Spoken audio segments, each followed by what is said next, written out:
No princípio, criou Deus os céus e a terra.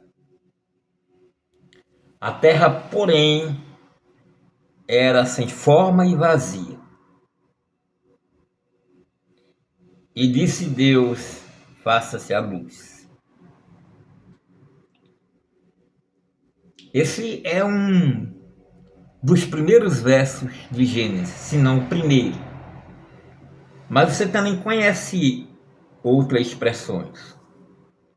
Até quando Deus quiser, ou quando alguém morre, foi Deus que quis. Ou essa pessoa está com Deus. E tudo isso se referindo a esse mesmo Criador, ao que fez os céus e a terra. Mas e se eu disser que existe um ponto de vista diferente, não uma opinião, mas um ponto de vista diferente, que é comungado por milhares e milhares de pessoas? E se eu lhe disser que o Criador dos céus e da terra não é Deus? Se você ficou interessado, venha conosco para esse vídeo. Eu sempre deixo em cada vídeo o nosso número para contato. Tarô, baralho cigano, numerologia, mapa astral dos orixás e pactos. Pactos, acordos e alianças com Diamond e Wesser. Então, é 819-9393-3813. Eu gostaria de saudar, primeiramente, nesse vídeo, uma sacerdotisa que comigo ficou durante 7 anos. Seu nome, Lakshmana Plena Deva. A Lakshmi, ela é a deusa da fortuna da cultura indiana, cultura védica. E era uma menina que, quando eu conheci, precisava se desdobrar para atender em várias lojas. Ela era uma representante de determinado produto e ela era magrinha e pequena, e ela batia Caruaru a pés para fazer as lojas que lhe eram indicadas. Essa menina tinha 2 filhos e não tinha marido, ou seja, ela era mãe e pai. Cachorro, gato, papagaio. E ela ainda encontrava tempo de todas as quintas-feiras, segundas e quintas, ela estava aqui para os rituais. E quando saía do trabalho nos sábados, ela vinha limpar o templo. Mais do que isso, essa menina, ela arranjava tempo para ler. Não é nenhuma intelectual, não é nenhuma sabichona. E ela arrumou tempo para ler um livro chamado A Verdade que Liberta. Mesmo trabalhando e o calor enorme, o verão terrível, que uma vez chegou ela a desmaiar, ela encontrava tempo para assistir nossos vídeos e ler. Então, ela tem de mim, quando no grupo Guerreiros da Luz ou em outros, ou mesmo no canal falo dela, as pessoas dizem, não, ele é apaixonado. Não, não é. É um reconhecimento ao heroísmo dessa pessoa extraordinária. É a certeza de que ela é única. porque ela tinha todas as desculpas para não ler nada, para não assistir nada. Mas ela lia e assistia. Então, para Lakshmi, plena deusa, meu eterno passarinho, a minha admiração, o meu respeito, o meu reconhecimento eterno, enquanto eu por aqui estiver. Dessa vez, eu resolvi, e o que não faço nenhuma palestra, trazer algumas obras para fundamentar os nossos estudos, para bugar a sua mente. Gostaria que, se você gostasse, você desse um like, fizesse algum comentário para tornar esse vídeo relevante. Eu nunca vou ver um vídeo de uma pessoa minha, de um iniciado ou iniciante, sem deixar lá um comentário. Eu nunca fico imaginando o que as pessoas pensam de mim se eu comentar nesse canal.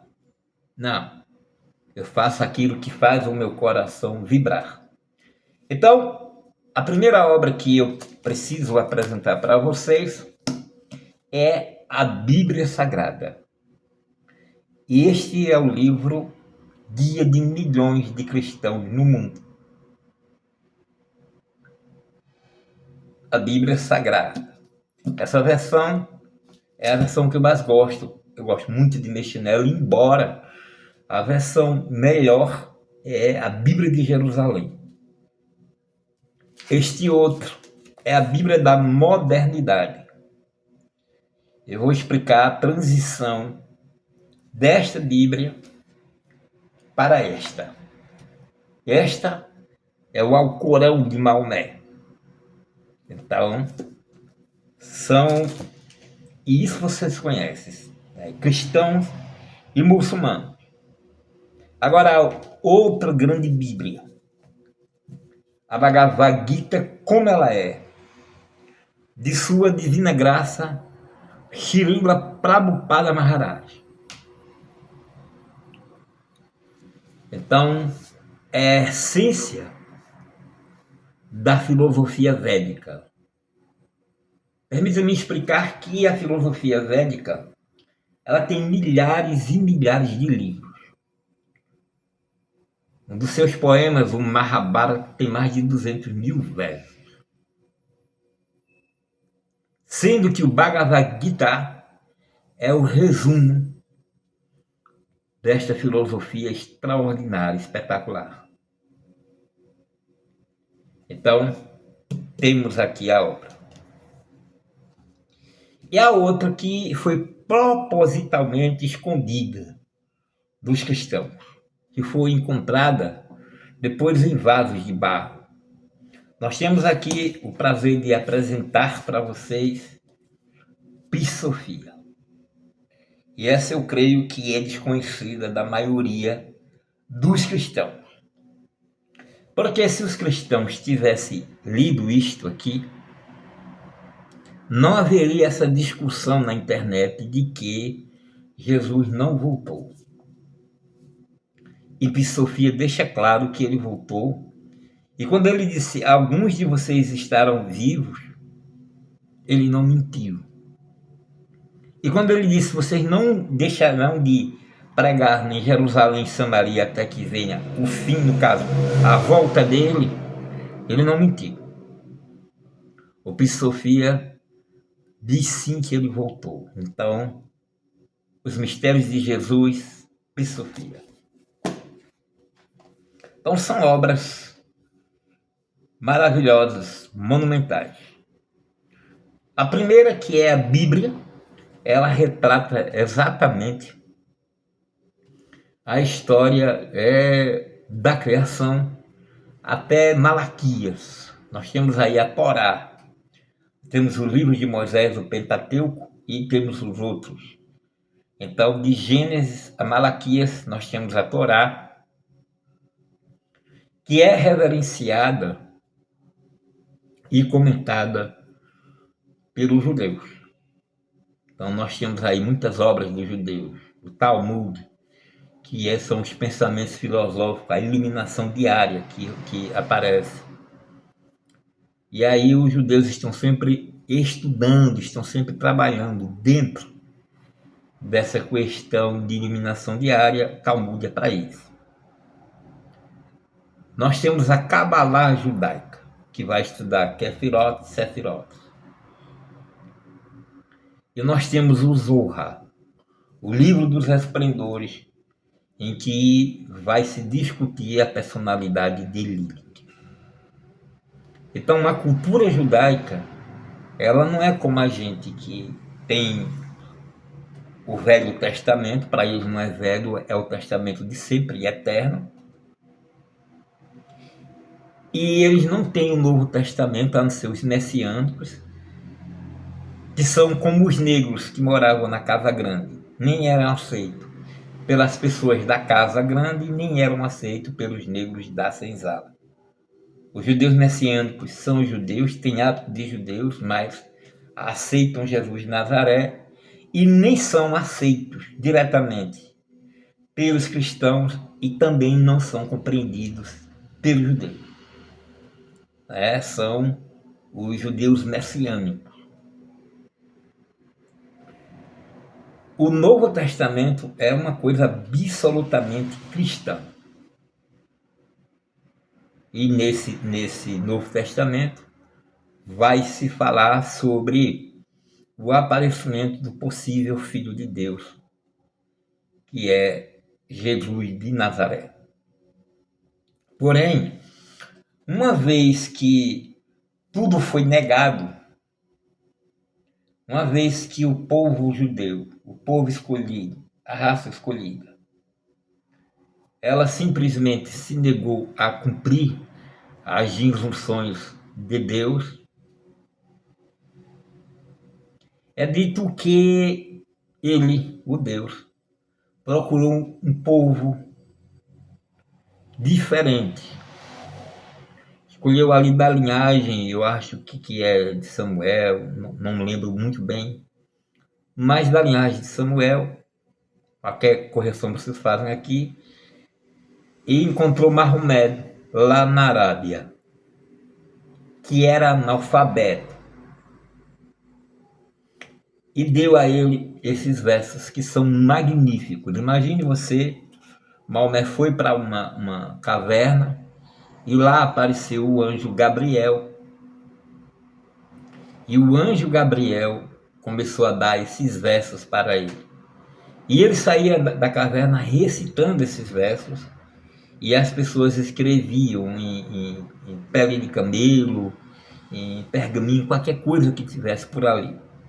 Somente depois da partida dele foi que fizeram aí o Alcorão. E nesse Alcorão, Alá, que é o mesmo Deus, Jeová, Javé, diz claramente que quer o povo dele, o povo de Deus, se converta ao muçulmanismo. Não aceita Jesus como filho de Deus, mas como um profeta, e crê que ele virá outra vez. Então, o Alcorão é o que pôde vir, o que de melhor podia vir, derivado aqui, ou dando continuidade a esse Velho e Novo Testamento. Se eu fosse escolher entre esta Bíblia e esta, eu seria hoje muçulmano. Mas esses dois livros falam do Criador e dão a eles categorias de onipresença, onisciência, oniconsciência. Dizem que os dois livros, que Deus dá a quem quer e tira de quem quer. O que dá a esse Deus um psique completamente amoral. Ele não se importa a quem dá e não se interessa a quem tira.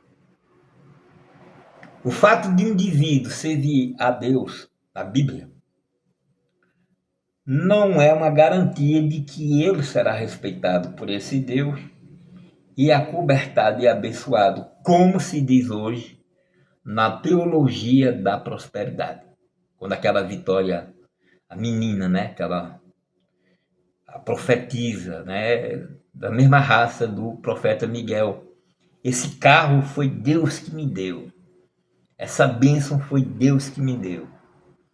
E quantos ali dando, né, o carrinho velho que tem, o dízimo, a oferta, e não alcança nada. Por quê? Porque se você ver o livro de Jó, e já falamos disso, não havia servo mais perfeito, mais devotado ao Deus Jeová do que, do que Jó na terra toda. Capítulo 1 de Jó. Quando os filhos de Deus foram visitá-lo, Satanás estava entre eles. E disse-lhe Deus: de onde vem Satanás? E ele respondeu: de andar e rodear a terra.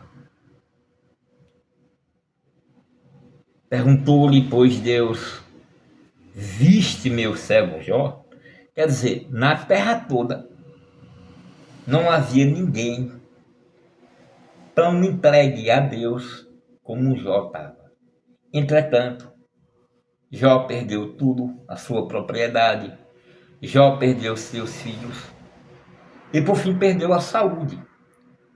Jó, as suas perebas, né, as suas era com um caco de telha que ele raspava até que sua esposa disse: amaldiçoa teu Deus e morre.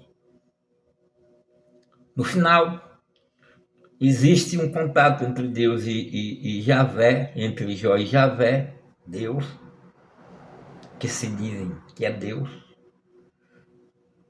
E Jó pergunta a Deus por quê. Olha como é que eu estou, a bagaceira que eu me encontro. E Deus não lhe pede desculpa.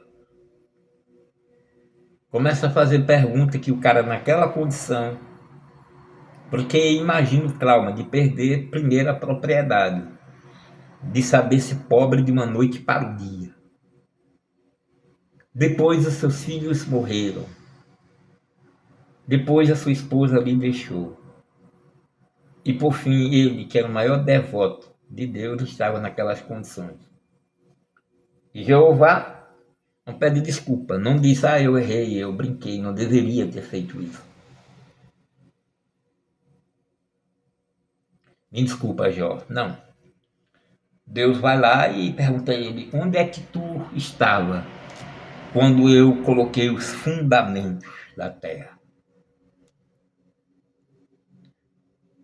E Jó simplesmente não sabia como responder, se cobriu de cinza e Deus resolveu dar-lhe. Deu o dobro do que ele tinha. Mas e os traumas de Jó? E a insegurança psicológica de Jó? Eu estou servindo a ele, mas isso não me dá nenhuma segurança.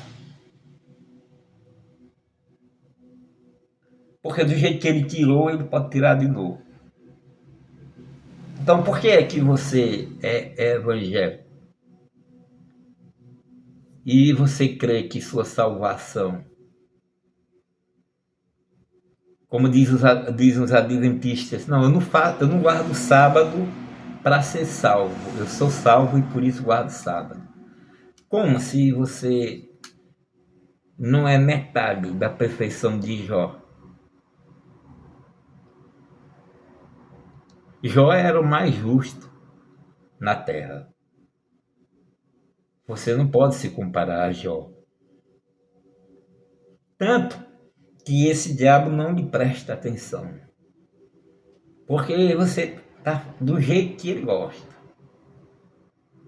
Porque se ele prestar atenção a você, quando ele for visitar lá o Deus, então você vai passar por poucas e boas. Qual a segurança de que você estando alcançando a sua condição de angelitude, sendo arrebatado, de se tornar como um anjo, você não cair, considerando que nós teremos em Ezequiel 28 e 14, segundo os evangélicos, a queda de Lúcifer, um querubim de Deus. E o querubim só está um pouquinho mais baixo do que os serafins, que são as línguas de fogo, que veem Deus face a face. Ora, se um querubim, que é a segunda ordem de anjo, mais perfeita, se ele caiu, por que é que você acha que você está salvo quando Jó não estava? E por que você acha que um dia sendo arrebatado e vivendo ao lado de Deus e de Jesus, você não cairá, considerando que o maior dos querubins caiu? Mas a coisa mais interessante é tudo que esse Criador cria apodrece, enferruja e morre. Me parece que a obra denuncia o seu Criador. A obra é factual. A obra, desde o homem que é a coroa da criação, apodrece, cresce, envelhece e morre. Chega-se a entender claramente que esse Criador também passará pela mesma situação. Ele nasceu, envelhecerá e morrerá. Porque tudo na sua criação, até como dizem os astrônomos, até uma estrela morre, um mundo morre, um sol morre. Logicamente que o Criador também é mortal. Nós sabemos que uma formiga tem um tempo de vida muito pequeno em relação a nós. Isso acontece também com as abelhas. Isso acontece também com nossos cães. Isso acontece também com nossos gatos. E para eles, nós somos imortais. Que com 12 anos de idade, um cão tá velho, se acabando, e você tá ali, jovem. Ele viu você nascer, é o bebê. E agora que você tá bonito, maravilhoso, e ele tá velho, capenga. Seu cão com 12 anos, 13, tá velho, tá acabado. Seu gato, qualquer coisa. Estão gastos os seus livros, estão gastos, mas para esses animais, dos insetos ao cão doméstico, você é eterno. Mas nós conhecemos uma verdade sobre você. Porque nós somos iguais a você e sabemos que você morre. Toda a criação morre e denuncia que o Criador morrerá também. Então, se ele morrerá também, logo ele não é o Deus. Logo esse nome Deus colocado a ele, dado a ele, indica que ele é um farsante. Indica que ele se apossou de uma maneira indigna desse título. Porque eu não posso dizer para o meu cão que eu sou um Deus, nem para o meu gato. Mas ele deixou que as suas criaturas já que foi ele o Criador, pensasse que ele era um Deus. E aí é onde você adentra o Bhagavad Gita, bem como todo o Mahabharata, bem como todos os Upanishads. E você terá, pois, como é que surgiu o Criador, que o Vaishnava chama de Brahma. É dito que o Senhor Mahavishnu, o inocível, palavra difícil, o imutável, o que merece o nome para além de tudo, o que não cria, e depois foi comparado a esse Deus criador, o que não cria, o inefável, que lá é chamado de Mahavishnu. Simplesmente ele permitiu que uma das suas expansões caísse no oceano de Gorba. E devido à presença dele, que é Vishnu, ficou chamado de Gorbadakashai, Vishnu. E a partir do seu sono em cima da serpente Ananta Sesha, e sendo acariciados seus pés pela deusa da fortuna Lakshmi,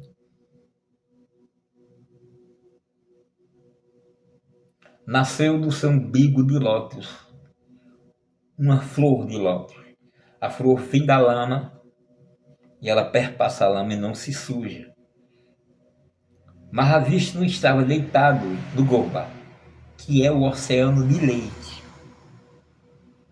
E a planta que nasce dele vai para outro universo. E ali abre-se a flor e nasce então Brahma. Brahma é alimentado pelas gotas d'água que caem em sua boca enquanto criança. É assim que ele cresce. E quando ele se vê taludinho, ele resolve descer pelo caule na vontade de criar, de conhecer o Criador, de conhecer de onde ele veio. Ele escuta o bramido do mar e ele tem medo. E quando ele vacila, ele escuta uma voz chamada Tapasyacharya, dizendo Tapasyacharya. E aí ele volta para a flor de lótus e fica na posição e começa a meditar. Quando ele começa a meditar, ele demora ali, que no nosso tempo seria milhares e milhares de anos. Então, lá embaixo, o Vishnu, o inefável, o imutável, o totalmente sublime, adormece. E quando ele adormece e começa a dormir profundamente, Brahma acorda. E Brahma, então, tem todos os sonhos da divindade lá embaixo. E ele começa, então, ele abre os olhos e começa a criar uma cópia do que havia no mundo espiritual. E é ele que sai criando tudo o que se pensa que foi criado. Esse Brahma, ele uma vez tenta que a esses mundos, os outros criadores que ele vai criar, para ajudá-los, que são chamados os quatro Kumaras, mas que a filosofia da Helena Petrovna Blavatsky vai dizer que são 7, ele quer que esses criadores se unam a esses mundos que foram criados e que tenha relações com as fêmeas, e os Kumaras dizem não, porque são puros, são virgens. E daí o Brahma tem uma raiva, é um ódio.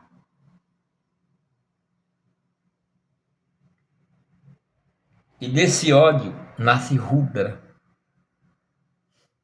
Rudra é poderoso e brabo.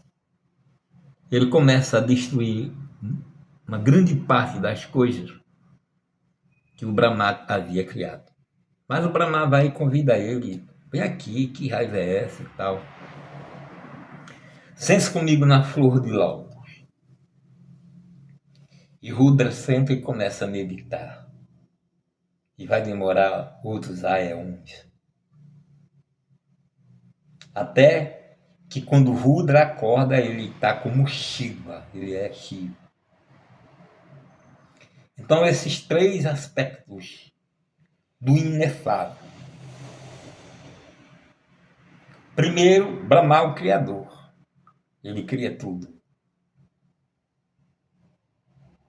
Vishnu, deitado no oceano de Gorba, é o controlador. É ele quem sonha. Brahma é apenas o grande arquiteto da criação. A maçonaria vai chamá-lo de Gadu, o grande arquiteto do universo. E Shiva cuidará da destruição desse universo. Porque quando chega o final do Pralaya, ou do Mahapralaya,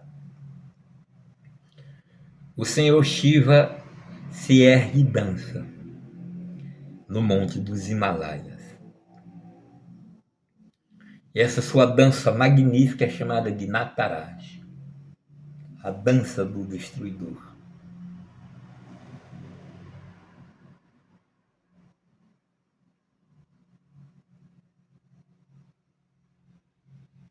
E aí todo o universo acaba, morrendo também com ele o supremo artífice da criação, que é justamente o Senhor Brahma. Pois bem, em um dia de Brahma,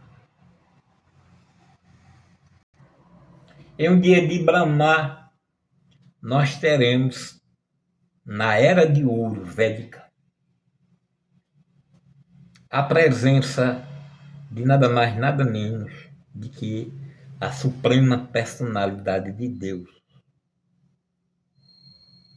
Eram tempos difíceis. E os homens maus, segundo diz o chamado Bhagavata, canto 10, dominavam o mundo. E é nesse período que os servos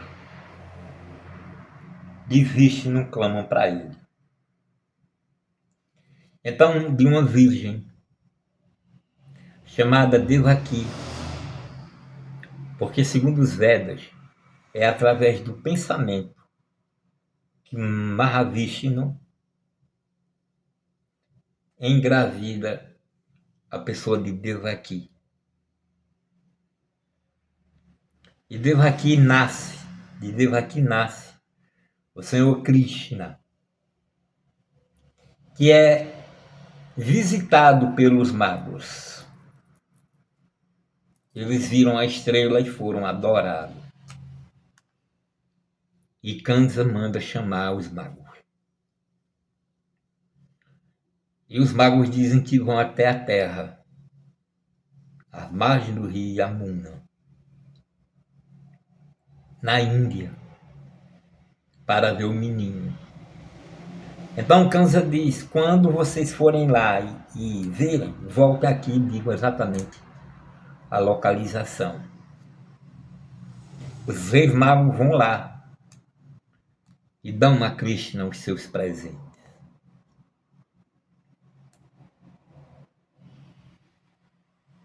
Então, depois de muito esperar, o rei cansa e manda que se destrua os meninos de 3 anos para baixo. E a Soda Nandana, que é o pai de Krishna, coloca o menino nos ombros e junto com sua mãe Yasoda foge pelo rio Yamuna. Está chovendo, mas Ananta Seixa, a serpente, fica por cima. Este é o nascimento do Senhor Krishna. queria se revelar depois na canção Bhagavad Gita, que quer dizer a canção do bem-aventurado Senhor. Em uma guerra mundial entre os Kauravas e os Pandavas, o Senhor Krishna vai trabalhar como um conselheiro quadrigário de Arjuna. E esse diálogo é realizado antes da batalha. Porque Arjuna vê que do outro lado estão irmãos, parentes, aderentes e até a menina que ele amava. E que agora estão em guerra contra ele e ele diz que não vai lutar. E Krishna vai doutriná-lo para que ele entre na guerra e fira de morte todos aqueles seus oponentes. O Bhagavad Gita é isso. E aí acontece o diálogo que Raul Seixas, na música Guitar, iria nos presentear naqueles idos dos anos 70. Eu que andei já pelos 4 cantos do mundo, foi justamente num sonho que ele me falou. E é aí que a Arjuna pergunta a Krishna quem ele é. E ele vai dizer que dos tubarões ele é o mais forte. E Raul Seixas e Paulo Coelho vão tornar esse diálogo numa canção. Mas depois Arjuna, que é exatamente no capítulo Conhecimento Mais Confidencial, diz para Krishna que quer vê-lo. Então Krishna faz com que Arjuna possa vê-lo na sua glória, em todo o seu poder. E Arjuna desmaia aos pés, que é um grande guerreiro, desmaia aos pés de Krishna. Krishna é apresentado aos Vaishnavas como a suprema personalidade de Deus, que terá e teria muitas reencarnações, entre as quais a encarnação de Buda. E o Buda iria ser ateu, não iria crer em Krishna. E a última encarnação de Krishna oficial foi nada mais, nada menos do que a figura de Chaitanya Charitamrita.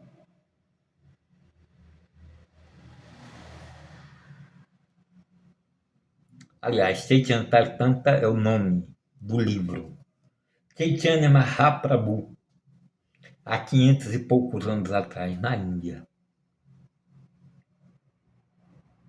E ele viria para ensinar o cantar do Hare Krishna.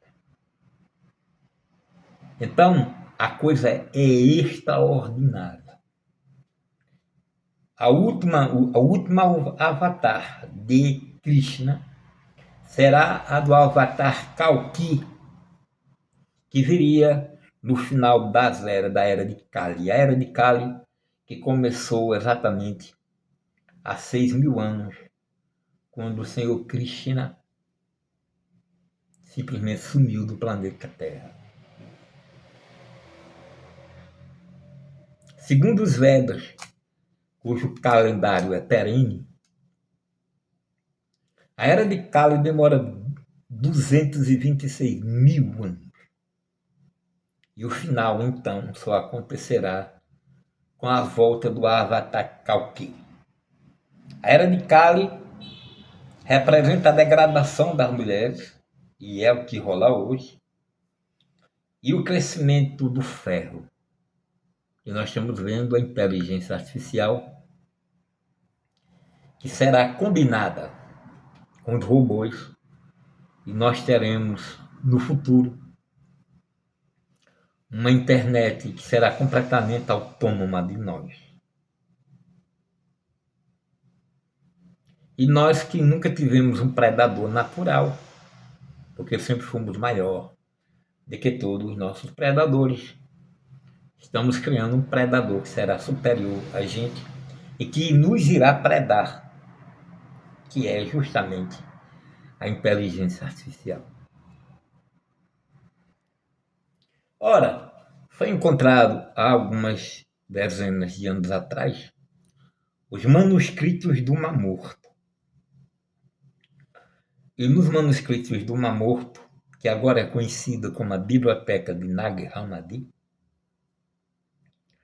57 livros que estavam escondidos em vasos de barro.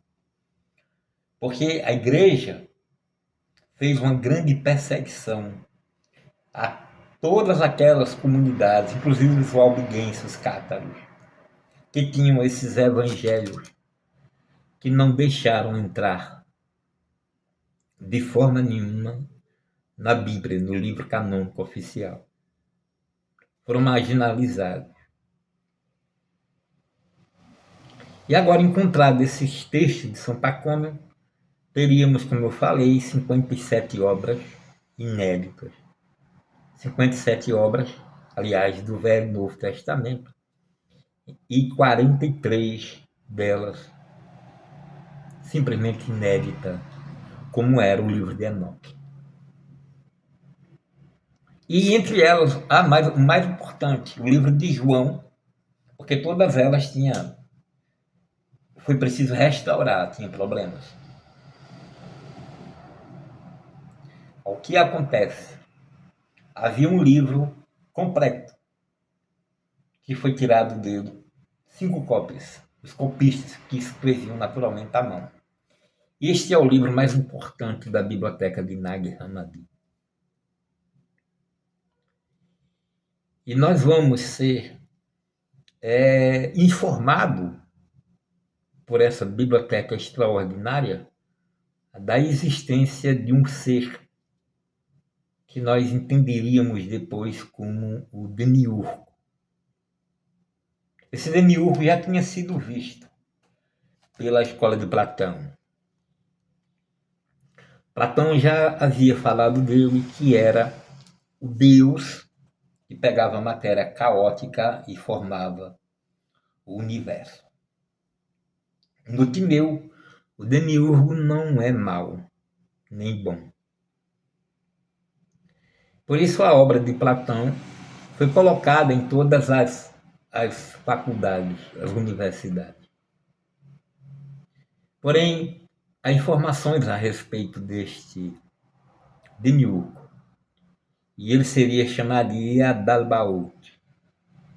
E Adalbaote é um filho independente de Sofia.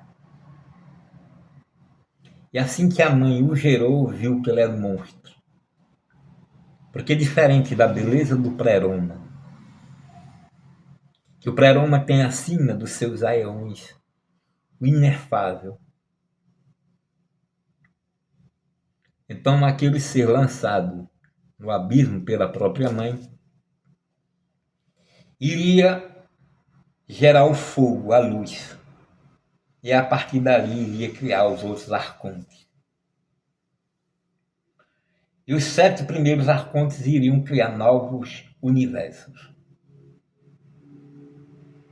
E depois iriam criar a parte em que vivemos e os abismos. Esse ser, depois que criou tudo, ele pensou, eu sou Deus. Mas ele não era Deus.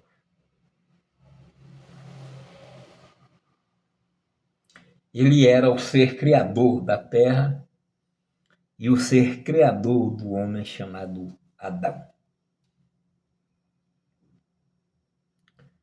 Esse Deus é cego espiritualmente. Ele não consegue ver o que há acima de si.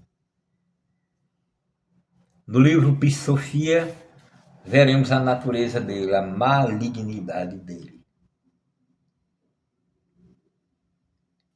E na Bíblia, ele seria comparado através dos gnósticos. Os gnósticos iriam dizer que Javé era o mesmo Deus.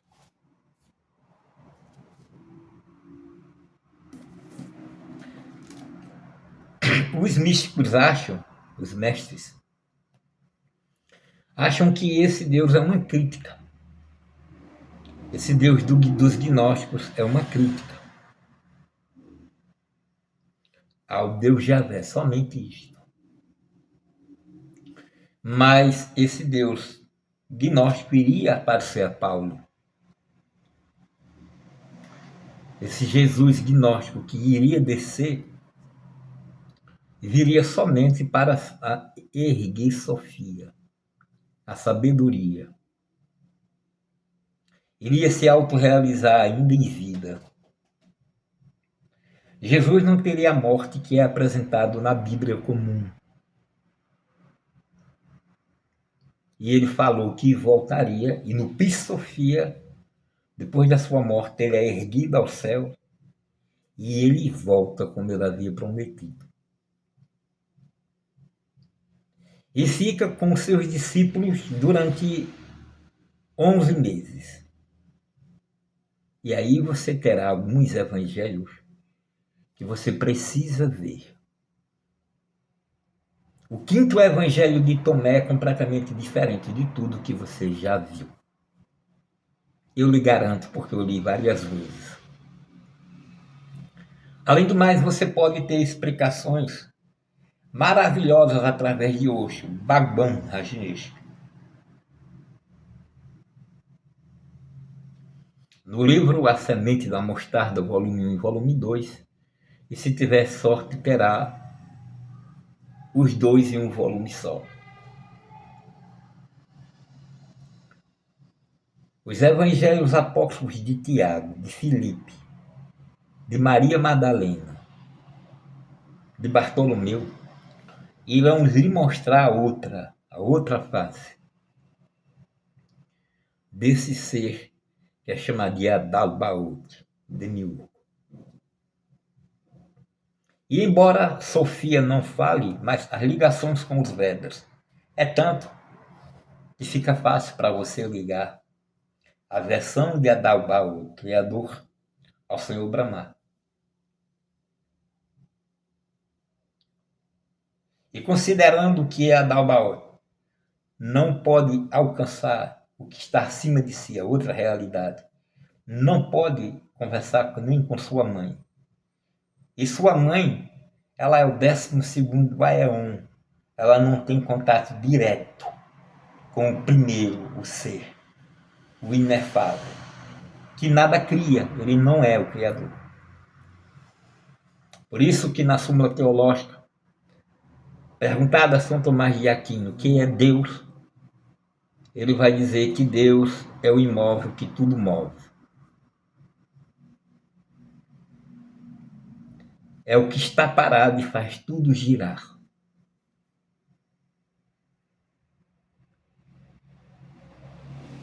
E Helena Petrovna Blavatsky e Allan Kardec cometeram o mesmo erro de fazer o indivíduo pensar, tanto o espírita como o teosofista, de que Deus é esse criador, Demiurgo. E não. Para além do Demiurgo, havia o Uno, o infalível. Para além de Brahma, havia Mahavishnu. E esse sim é a divindade suprema.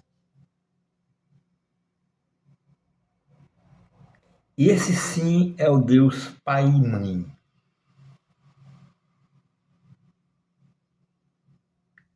E esse sim é o Deus que Jesus vai falar o tempo todo nos evangelhos. Jesus nunca se refere, e aí você pode procurar na internet, com o nome de Jeová como era conhecido, Elohim, El Shaddai, Adonai. Não, apenas com Abba, papai. De forma nenhuma ele vai utilizar essa forma de dizer. Por isso que ele era considerado blasfemo. Porque o Jesus veio falar dessa realidade última, que é a divindade inconhecível, inefável, sublime e não criadora. E que ele, enquanto estava aqui, antes de sua reencarnação, de sua ressurreição, ele era tão caído como qualquer outro. Mas ele se preparou em vida e encontrou o Cristo. Como Siddhartha Gautama encontrou o Buda. Então, esta é uma verdade que eu tenho. E esse é o ponto de vista de milhares de Vaishnavas, de devotos de Krishna, no mundo todo. Milhões. E é claro que não tem como trazer isso para o Ocidente, para o ocidental. Embora hajam milhares de devotos de Krishna. Mas nós sabemos que o Criador, qualquer que seja o nome dele, o Olodumare, Brahma, qualquer que seja,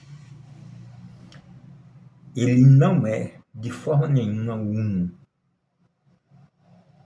Ele não é a divindade Pai e Mãe, que é essa divindade que nós luciferianos acreditamos, que nós reverenciamos para além do Lúcifer, que é o pontífice, que é a ponte que nos leva até essa divindade superior. Por Lúcifer, nós podemos ter tudo desse mundo. Ele sim quer que nós tenhamos tudo. O melhor dos dois mundos em vida. E não passaremos pelos umbrais. Não passaremos pelo inferno. Voltaremos para casa. Para o Uno. Para o inefável. Essa é a nossa fé. Pelo menos é a minha fé. E que todo dia eu tento passar isso para os iniciados. Mas eu sei que isso é intransferível. Essa felicidade é intransferível. Essa certeza é intransferível. Essa forma de viver leve, suave.